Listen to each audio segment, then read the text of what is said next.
Love has never been a popular movement, and no one's ever wanted really to be free. The world is held together, really it is held together, by the love and the passion of very few people. Otherwise, of course, you can despair. Walk down the street of any city, any afternoon, and look around you. What you got to remember is what you're looking at is also you. Everyone you're looking at is also you.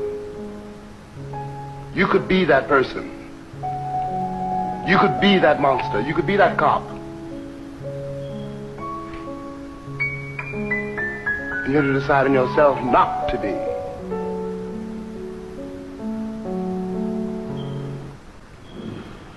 This is James Baldwin, one of my best writers ever, and also one of my best speakers. Very brilliant perspective, I would say, because especially the most striking line for me is love was never a popular movement.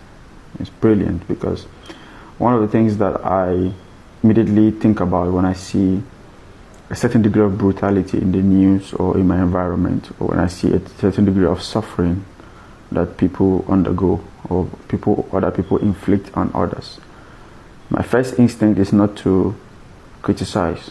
My first instinct is to imagine myself in such a position. I begin to rationalize to myself in a way that I imagine under what condition exactly would I be mentally or physically in my own head.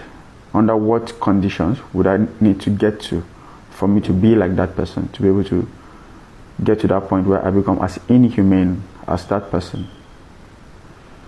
It will shock you. I challenge you to do that same exercise with yourself. It will surprise you to find out that you would not need to think for more than a minute or two before you begin to understand the capacity you have within you as well to be like that.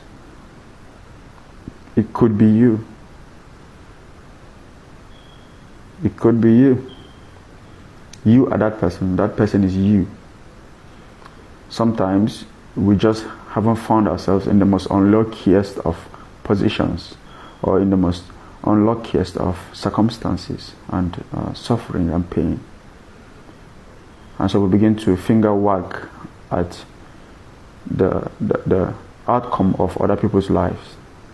This is not to argue that the appropriate punishment and the hand of the law, the judicial hand, shouldn't take its course. That is not the point.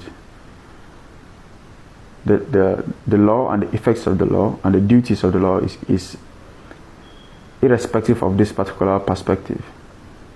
That's actually one of the reasons why I deeply appreciate the slogan, you could say, of the story of the Holocaust, where it says, "We must never forget." I think when people look at that particular line, what comes to their mind is about how we shouldn't forget that it happened in history. I don't think that is the point. That is not the point.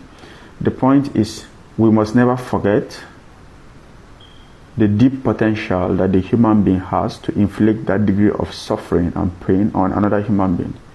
It is a reminder of man's inhumanity to another man. We should not allow ourselves to get to the point as a society, but first of all as individuals, to that immoral point where inflicting that degree of inhumanity to another human becomes the norm.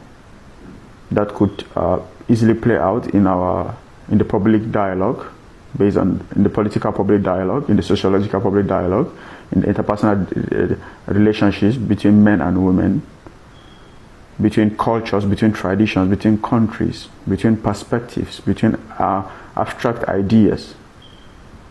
We can get to a certain degree of disagreement where our societal peace and stability begins to devolve into the most basic fundamental violence, which characterizes the judgmental nature of the patriarchy and the unforgiving nature of Mother Earth.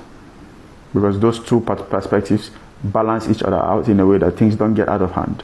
But sometimes we allow ourselves to devolve to the point where we as a society will get to that point where we become comfortable with the idea, or if not comfortable in our minds, we allow it, which isn't much different, I would say. But which brings me back to my main point. Look within yourself, first of all, before you begin to criticize the world. What would you do if you were in such a person's position? Under what circumstances could you get to where you would very easily do that thing that that person did, and then call yourself to order as soon as it is possible and as soon as it is practicable? Because it could be you. And we need to rejuvenate a society where love becomes a popular movement, consideration becomes a popular movement, because the unpopularity of love